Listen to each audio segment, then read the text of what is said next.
예, 신율의 뉴스 정면 승부 2부 시작하겠습니다. 1부에 이어서 정치 김앤장 계속 이어질 텐데요. 지금 스튜디오에는 장성철 공론센터 소장, 김민아 시사평론가 두 분 나와 계십니다. 아 참, 오늘 아침에 네. 이준석 개혁신당 이제 신임 대표가 됐잖아요.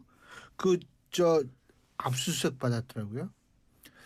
그렇죠. 워낙 이제 이준석 신임 대표의 경우에는 이른바 명태균 게이트 이렇게 언론이 부르는 2022년도에 6월 재보궐선거하고 지방선거와 관련돼서 그 당시에 국민의힘 대표였지 않습니까?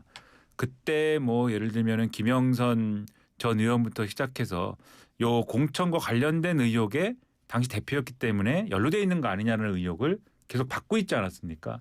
그랬고 근데 그것과 관련된 수사가 윤석열 정권에서는 좀 이 속도를 내지 못하고 있었기 때문에 이제는 특검이 그 수사를 해야 되는 상황에서 특검 수사가 진행이 되어 왔기 때문에 한 번은 이렇게 압수수색이나 또는 본인이 이렇게 출석하는 것이나 이런 것들이 불가피하다라고 저는 생각을 합니다. 그래서 그게 오늘 진행이 된 것이라고 보고 그때 당시에 지금까지 조사를 받은 요 과정을 보면은 그때 당시에 재보궐선거 공관위원장이었던 윤상현 의원이 일단은 조사를 받은 거 아니겠습니까? 그래서 핸드폰을 처음에는 제출 안 하다가 그다음에 제출을 하다가 제출을 했을 때 비밀번호를 안 가르쳐줬는데 지금 비밀번호를 가르쳐줬다 그러고 그다음에 오늘 또 보도가 나온 걸 보니까 그 당시에 윤석열 대통령한테 전화가 오긴 왔는데 근데 전화를 받긴 받았는데 그 전화 받고서는 결정한 건 아니다. 이렇게 얘기를 하는 그러니까 어느 정도의 사실관계는 지금 인정한 거거든요. 그러면은 당연히 윤상현 의원 조사했으니까는 윤상현 의원이 공천관리위원회에서 결정했다고 해서 바로 다 결정되는 게 아니고 대표가 또 이렇게 결정하는 과정이 있어야 되니까 그 다음 수는 또 이준석 당시 대표였다 이렇게 볼 수가 있는 거여서 어느 정도 압수수색이나 이 수사가 진행되는 거는 당연한 수준이 아니었나 이렇게 생각을 합니다. 형식적으로 보여져요. 그러니까 실질적으로 당대표였지만은 실질적인 어떤 공천과 관련된 권한 행사를 할 수 없는 상황이었거든요. 그러니까 공관위원장 같은 경우도 본인의 생각보다는 대통령 당선인의 생각대로 윤상현, 정진석 이 두 사람을 임명했다라고 보여지고 공천 문제에 있어서 철저하게 배제되어 있었기 때문에 당시에 그냥 이준석 대표가 공천과 관련해서 저희 윤석열 당선인의 부탁을 받고 공천을 개입을 했다. 그래서 시스템스러운 공천을 하지 않고 사적인 감정이 들어간 결정이 들어간 그런 공천을 했다라고 보기는 어려울 것 같아요. 근데 형식적으로 당대표였기 때문에 압수수색을 받은 것이 아니냐 좀 그런 생각이 드는데 이준석 대표가 페북에다가 사진을 하나 올렸더라고요. 우리 집 털었는데 라면 봉지밖에 없다. 가져갈 거 없다. 그런 사진을 올렸던데 별로 나올 건 없을 거예요. 왜냐하면 그 당시 상황 제가 잘 아는데 이준석 대표랑 뭘 상의하지도 않았고 쫓아만 내려고 그때 그냥 음모만 하던 계획만 세우던 그때였거든요. 그래서 이준석 대표가 부적절한 개입을 했다라고 보기는 어려울 것 같고 본인이 그냥 명태균 씨한테 얘기를 했잖아요. 공개적으로. 김영선 경선이라대 이런 얘기하고 강혜경 씨 같은 경우에는 여론조사 관련돼서 불법적인 부분 없었다. 부탁받은 적 없다. 이런 식의 얘기를 했기 때문에 뭔가 법적으로 문제될 것 같지는 않은데 피의자로 적시를 해가지고 압수수색을 하고 휴대폰까지 압수한 거는 상당히 좀 의외가 아니냐라는 생각이 듭니다. 근데 다만 말씀하신 내용이 충분히 어떤 말씀인지 당연히 이해가 되고 아마도 맞는 말씀일 것이다라고 생각을 하는데 다만 수사를 하는 입장에서는 철저하게 또 수사를 해봐야 될 필요가 있는 거 아니겠습니까? 왜냐하면 최근에 또 윤상현 의원 조사 요 전 단계에서 함성득 교수라는 분이 조사를 하고 이런 것들을 보면은 어쨌든 그 당시에 어쩔 수 없이 이준석 의원이 대표였기 때문에 또 이 명태균 씨가 계속 여러모로 전방위적으로 얘기를 했을 거 아닙니까?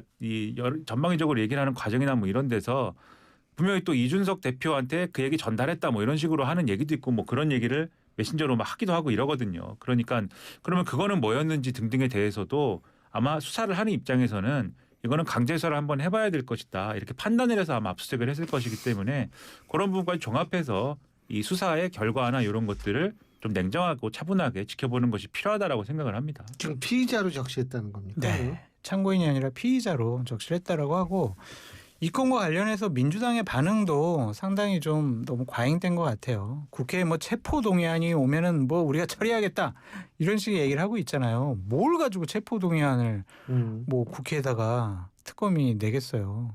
그래서 좀 서로 오버하지 말아라 그런 생각이 좀 들고 이재명 대통령을 키운 거는 파랄이 윤석열 전 대통령이에요. 윤석열 전 대통령을 키운 거 구할은 문재인 전 대통령, 추미애 전 법무부 장관이었고요.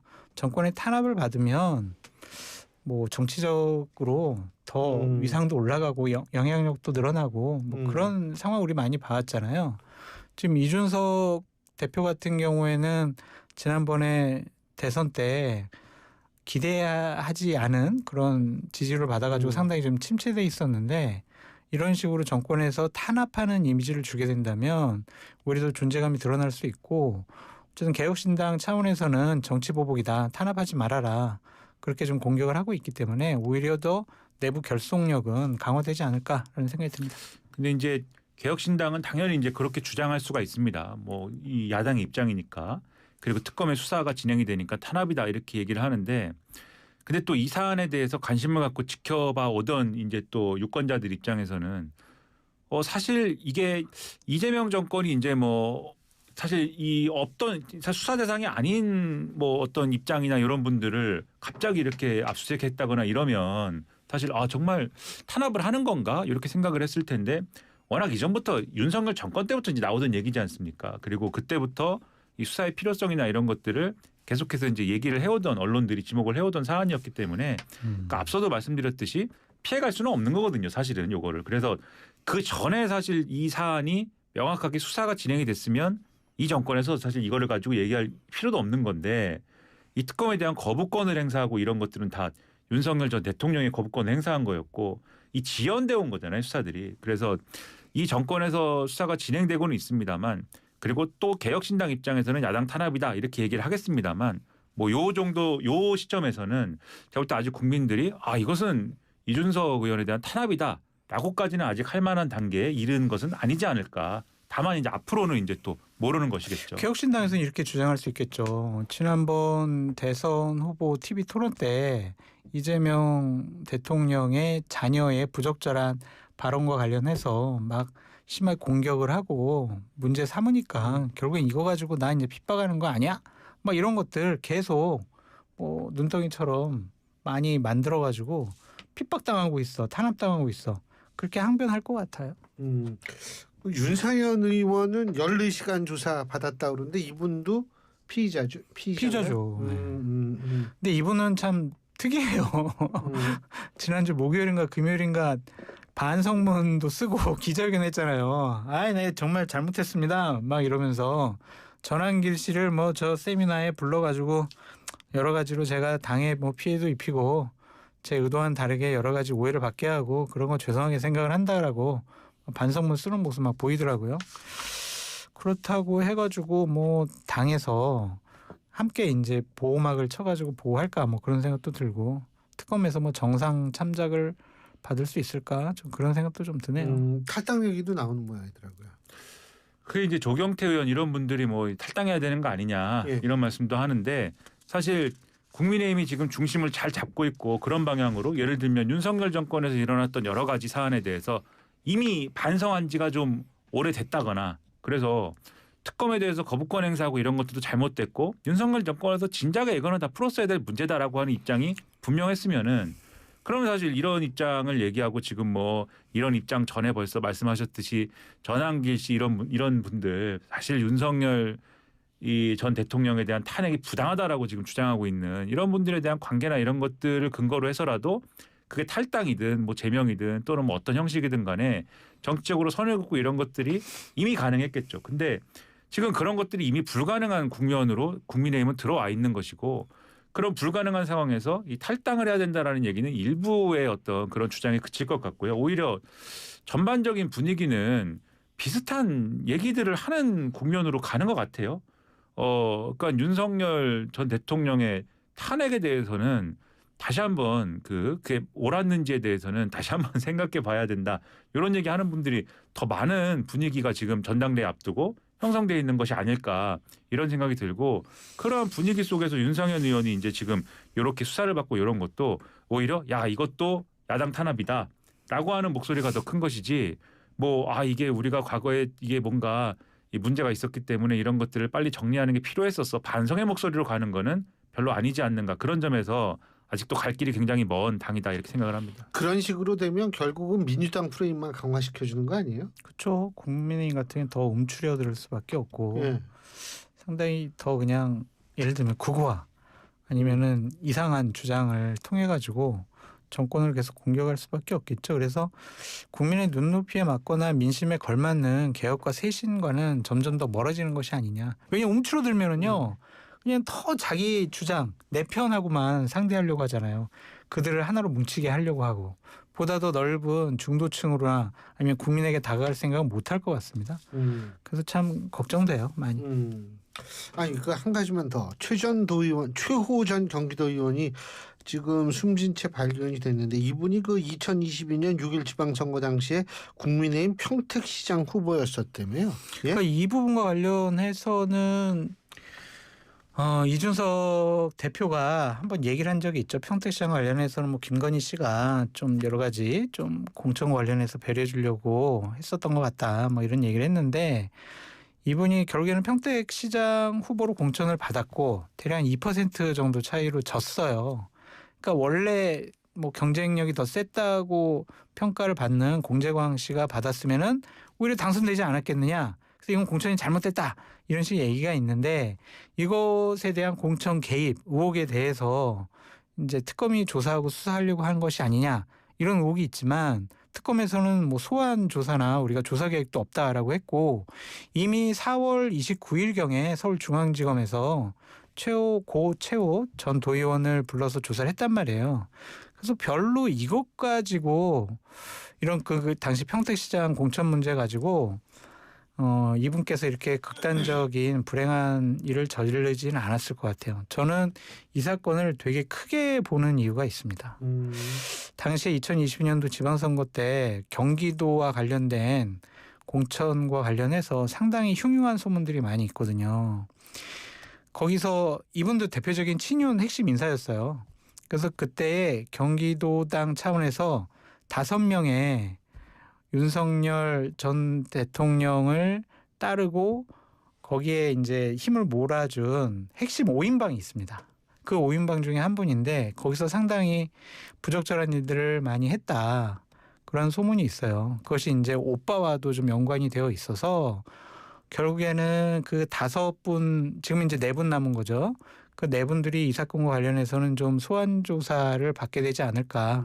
그런 좀 생각이 있습니다. 사건이 그냥 공천 문제가 아니라 공천 헌금 문제까지 더 확대돼서 조사될 가능성이 있지 않을까라고 전망을 해봅니다. 네, 이건 이제 전망이고 추론이시고 어떻게 보세요? 일단 지금까지 뭐 드러난 사안 이런 것들을 보면은 일단은 그것도 이제 지금 뭐 헌금이라고 표현을 하셨지만 제가 이제 그 내용은 제가 정확히 모르기 때문에 뭐라고 말할 입장은 아니지만 그것도 결국 이제 공천 관련 문제일 수 있는 거죠. 그러니까 오늘 특검은 그 부분과 관련돼서 뭐 접촉한 바도 없고 조사한 바도 없다. 이 부분과 관련돼서는 이렇게 얘기를 했지만 그러나 어느 정도 예상할 수 있는 범주 아니겠습니까? 그러니까 지금 이제 특검이 이 수사를 하고 있는 이 범주는 일단은 김영선 전 의원 중심으로 한 창원 의창 관련한 이 이제 공천을 어떻게 했느냐 요 부분인데 그런데 요거 하고 나서 그러면은 이게 확대가 될 거냐 안 될 거냐의 문제에서 확대가 되는 부분이 분명히 있겠죠.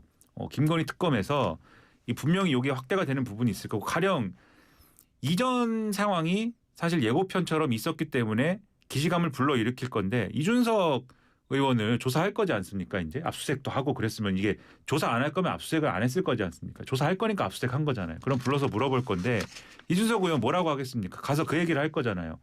나는 정상적으로 어쨌든 요 공천 관리나 이런 데서 공천을 하는 것으로 알고 있었고 혹여 여기서 부적절한 어떤 연락이나 이런 것들이 갔다 하더라도 나는 결정권이 없는 거였고 나는 관여한 바가 없는 거고 예를 들면 진짜 부적절한 일은 다른 데 있었다. 그 지난번에 한 얘기 아닙니까? 어느 지역이 부적절했고 어느 지역이 예를 들면 부적절했는데 그때 뭐 공항에서 지난번에 이게 지난해에 한참 명태균 게이트 나올 때 본인이 얘기한 거잖아요. 그 얘기 다시 하겠죠. 그러면은 특검 입장에서는 조사할 거 아닙니까? 그러면 요 평택과 관련된 부분들도 조사를 할 거란 말이에요.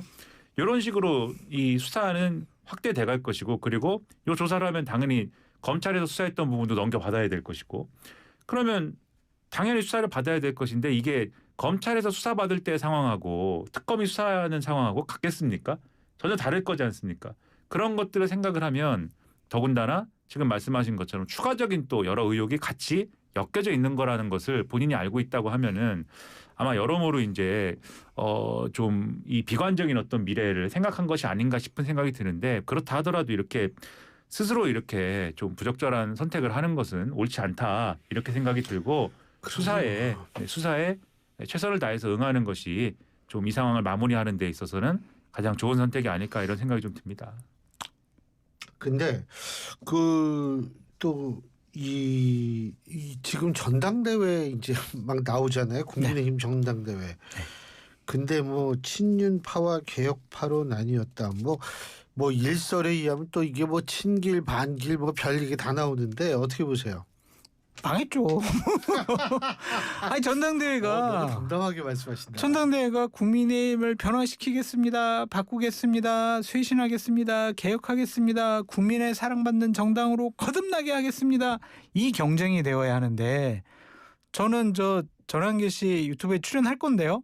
저는 출연할 거 검토하고 있는데요. 그게 전환기 씨만 하는 게 아니라 좀 그 다른 유튜버들도 함께 하는 거 아니에요? 맞아요. 그냥 고성국 씨, 강용석 씨 뭐 이런 분들이 같이 이제 합동 중계하고 서로 질문한다고 하던데 어쨌든 전환기 씨가 뭐 주동자가 돼가지고 하시는 거니까 거기에 출연하냐 안 하느냐 이게 또 화제의 논란이 되고 있잖아요. 중심이 지금 전환기래요. 전환기에 대해서 어떻게 생각을 하느냐. 망했죠. 전환기 씨 어떤 사람입니까? 극우주의자도 아니에요. 전환기 씨는요 극단주의자예요. 해괴망측한 주장을 하는 사람이에요. 유노게인을 외치는 사람입니다. 부정선거론을 주장하는 사람이에요. 이런 사람이 국민의힘 전당대회의 중심이 돼가지고 우리가 말이야 10만 명 당원 입당시켜가지고 개딸들처럼 국민의힘을 그런 당으로 변화시키겠습니다. 이러한 해괴망측한 소리를 하고 있잖아요. 그런데 그거를 조치를 못하고 있어요. 당에서. 절연을 하고 끊어야 되는데 검토 중이라니까요. 기다려보세요. 우리 당은 자정기능이 있는 당이에요. 그놈의 자정기능이 좀 일주일째입니다. 그건 자정기능이 아니죠. 시간을 질질 끌고 자정기능이 상실됐다. 그렇게 볼 수밖에 없잖아요. 그래서 이번 전당대회는 망했다. 해보나 마나다. 예. 간단히 결론을 내주셨어요. 어떻게 보십니까? 자정 기능이 아니고 자전 기능인 것 같습니다. 자전. 스스로 도는 거. 네, 그냥 한 곳에서 그냥 뱅글뱅글 돌고만 있다. 그러니까 이런 분위기니까 그 토론인지 뭔지 이제 가는 장동혁 의원 같은 경우에는 오늘 그런 말씀 하더라고요. 아까 보니까 이 당이 분열돼서 윤석열 대통령이 탄핵이 된 것이지 탄핵을 막았어야 된다. 그리고 탄핵을 막았으면 지금 감옥에 있는 것은 윤석열 대통령이 아니고 이재명 대통령일 것이다. 이런 얘기를 막 하지 않습니까? 그러니까 이게 그런데 이 정상적이고 합리적인 이 어떤 수준의 얘기가 아닌데 전당대회에 유력 후보라고 하는 분 이렇게 얘기하는 거고 그리고 뭐 김문수 후보 이게 어쨌든 간에 이 토론에 나도 가야 되겠다. 이런 스탠스니까는 아마 비슷한 입장으로 이제 가지 않을까 이렇게 생각이 되는 거고 그 외에 이제 후보들의 경우에도 뭐 안철수 후보야 이제 좀 김문수 후보 물러나십시오라고 얘기를 하는 이런 스탠스로 가고 있지만 가능성이나 이런 걸 따져보면 이번에 되겠느냐라는 좀 의문이 상당히 있는 것이고 좀 이따 이제 뭐 말씀을 나누시겠지만 주지룡 후보나 이런 분들도 상당히 이제 고심이 클 걸로 보이거든요. 입장을 어떻게 정리하느냐에 관련돼서는 그 뭐 선명한 부분으로는 안 가는 건데 그러니까 어쨌든 간에 이런 상황에서 이 전당대회를 치른다고 하면은 그렇다면 말씀하신 대로 과연 이 전당대회가 국민의 신뢰를 회복하는 어떤 그런 계기가 되기보다는 국민의 어떤 더 큰 실망과 더 큰 어떤 짜증을 좀 불러일으키는 그런 계기가 될 가능성이 커 보여서 아직도 그래서 회복되기는 좀 시간이 많이 걸릴 것 같다 이런 생각이 드는 거죠. 근데 좀 굉장히 특이하네요. 뭐 이번 전당대 처음 지금 봤어요. 갑자기 뭐 윤석열 전 대통령이 뭐 구속되지 않았으면 그런 가정까지. 아니 근데 그 김건희 씨가 그 8월 6일인가요? 네, 뭐 언제 나오죠? 6일입니다. 예. 나 출마래 그죠? 출두하죠. 어떻게 보세요? 지금 사실은 박지원 의원께서는 김건희 씨가 이 긴급 체포 같은 거 당할 것 같다 뭐 이런 얘기를 했거든요. 더군다나 그 목걸이라는 거는 그 아주 그냥 둔갑을 잘해요. 뭐 맨 처음엔 뭐 빌렸다. 그 다음에는 모조품이다. 근데 왜 모조품을 왜 그 사돈네 집에 갖다 둬요? 그러니까 오빠 장모 글쎄, 집에 장모 집에. 참 뭔가 감추고 싶어 하는데 출두는 할 것 같아요. 왜냐하면 출두 안 하면 구속될 수 있잖아요. 그러니까 구속되지 않기 위해서 출두하고 그리고 3일 동안은 아플 예정이잖아요.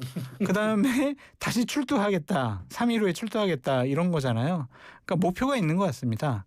구속 안 당해서 기소당하고 법정에서 최고의 변호사들을 사가지고 나의 무죄나 형량을 낮추는데 집중하겠다. 그러니까 체포 안 당하고 구속 안 당하고 구속 기소 안 당하는 게 지금의 최종 목표가 아니냐. 그래서 이제 출두는 할 것 같다. 그런 생각이 듭니다.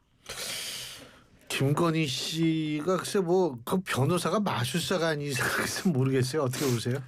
지금 워낙 의혹들이 많이 나와 있는 상태인데다가 그리고 뭐 의혹에 따라서 진도가 나가 있는 게 각각 다를 뿐이지 뭐 어떤 의혹은 진도가 상당히 나가 있어가지고 규명이 상당히 된 것도 있고 막 이렇습니다. 그러니까 갈 길이 굉장히 멀고요. 그리고 그런 상황에서 이 의혹들에 대해서 그러면은 내가 적극적으로 해명을 하겠다, 적극적으로 설명을 하겠다, 수사에 응해가지고 내가 다 이거 설명할 수 있다 이런 태도로 응하고 있으면은 또 모르겠는데 지금 말씀하신 것처럼 그런 태도가 아니에요. 지금 말씀하신 것처럼 나는 3일에 한번 조사받겠다 이런 태도지 않습니까? 그러면 이것을 그러면은 이 수사를 하는 수사 주체와 법원은 어떻게 해석을 해야 되겠습니까? 수사 협조 안 하는구나 이렇게 해석해야 되지 않습니까? 수사 협조 안 하는 이유는 뭘까? 이 어떤 여러 가지 혐의의 내용을 부정하고 그리고 혹시 증거인멸이나 이런 것들을 위한 시간을 벌고 있구나 이렇게 판단할 수 있는 것이기 때문에 저는 그렇게 되면 아까 뭐 긴급 체포를 말씀하셨지만 구속이나 이런 것에 대한 가능성도 이제 올라가지 않을까 저는 그런 생각이 들거든요. 그래서 좀 전략을 바꿔서 적극적으로 좀 이 수사에 임하는 것이 차라리 낫지 않을까라고 말씀드립니다. 하여간 워낙 모든 게 특이하니까 뭐 어떻게 되는지 모르겠고 그리고 지금 우리 팀에서 장성철 소장님 오늘 막방이라고 이 말씀을 하시는데 그게 마지막이 될지 계속 이어질지는 전 모른다고 말씀을 드리고 싶어요. 왜냐하면 저희가 또 요일을 바꾸면 얼마든지 모실 수 있다라고 말씀하시니까 우리가 또 그것도 고려를 해야 되는 것 아닌가 이런 생각을 해서 오늘 마지막 소감은 전 안 들으려고 해요. 아니 그래도 들을 거예요. 말씀하세요. 제가 국회에서 보좌진 생활 한 25년 했었는데 그때부터 우리 신일 교수님의 높으신 성함은 제가 막 듣고 흠모를 하고 있었고 방송 제가 시작한 지 지금 7년 차거든요. 언제 같이 방송하나 그렇게 했었는데 신일의 정면 승부에서 방송하면서 제가 입에 발린 말이 아니라 너무나 좋았고 행운이었다. 그런 말씀을 드리고요. 다른 요일에 불러주시면 제가 나오겠습니다. 아유, 고맙습니다. 감사합니다. 이건 작별이 아닙니다. 자, 오늘 두 분 말씀 여기까지 듣죠. 고맙습니다. 감사합니다. 예, 지금까지 장성철 공론센터 소장 김민아 시사평론가 두 분과 함께했습니다. 울림이 계속되는 모든 것들을 우리는 명작이라고 부른다. 지금도 시간이 지나도 메르세데스 벤츠 S클래스 지금 가까운 전시장에서 아크릴 모든 것 에드피아